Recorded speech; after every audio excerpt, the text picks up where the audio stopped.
The second thing we have to absolutely address, and it will take so long before you get anywhere with it, is lying. Lying, man. Kids lie. And they will convince themselves that they didn't. They will, I didn't say that, I didn't say it, I never said that. I swear, you said it to me. I was there. I didn't. I recorded it. Here's the video. I didn't say it. I swear I didn't. They'll watch the video and say I didn't do it. They did not. They somehow convinced themselves. You know why that happens?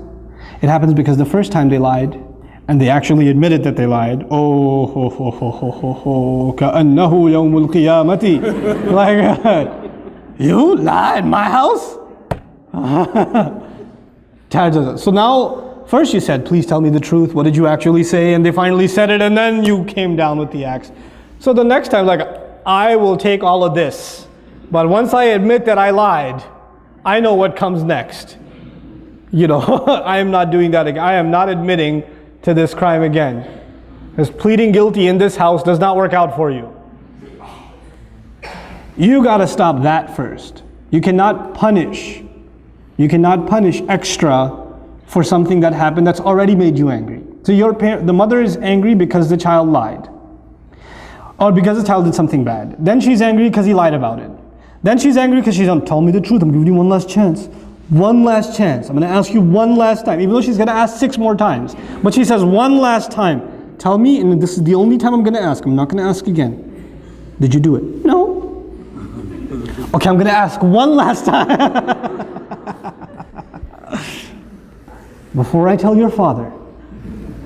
One more time. I didn't do it, I didn't do it, I didn't. And he'll go to bed, he'll cry, he'll wake up, I didn't do it, I didn't do it. He'll stick to it. And you're like, how do I deal with this? And you say, I know you did it. I know you did it. You're making me even more angry. And you get angrier, and he gets more defensive. And you get angrier, and he gets more defensive. And at the end of the day, you start pulling out your hair, and you're like, I don't know what to, and the husband comes home, I don't know what to do with this one. He lied. And you're like, you lied? No, it starts over again. How do we have to deal with this? We have to take those situations, and sometimes you just believe them, even though you know they're lying. I believe you because I trust you.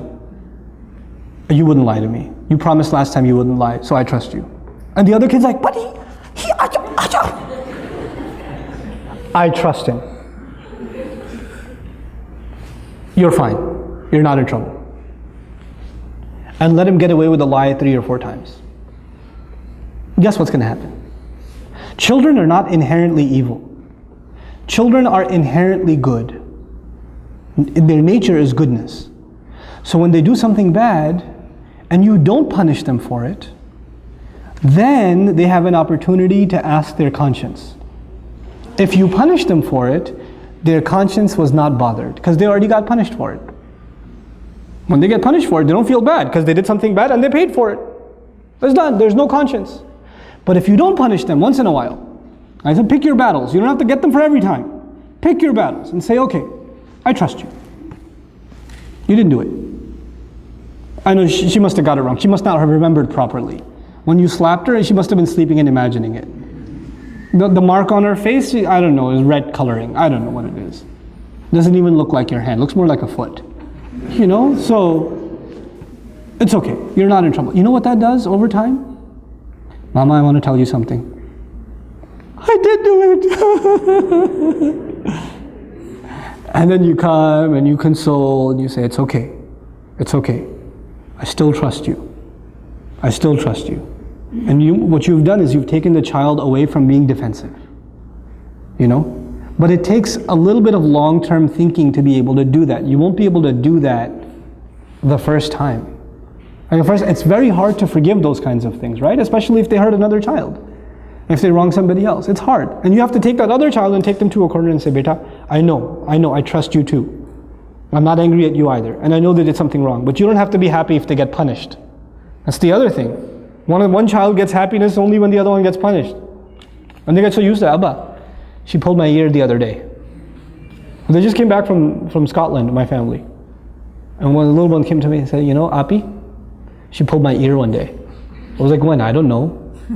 One of the yesterdays. I was like, what do you want me to do? He goes, punish her. I was like, will that make you happy? Uh-huh.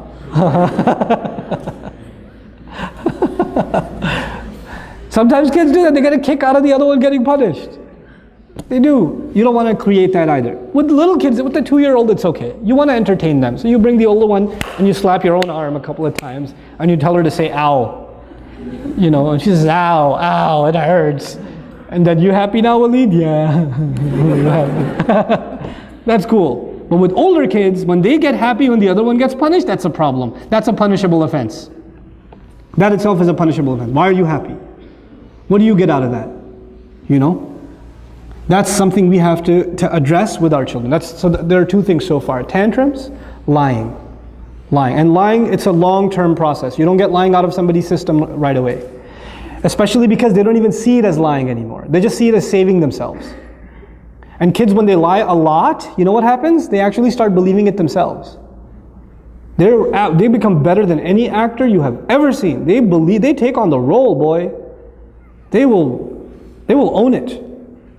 And so you become extremely dumbfounded. Where do you even begin? Well, begin by not tackling it. Begin by disarming, taking the fear away. That's the second thing, right? So the third thing I wanted to highlight is when children are only happy, and I kind of alluded to this now, when children are only happy when the other one loses something, or when the other one got punished or something like that.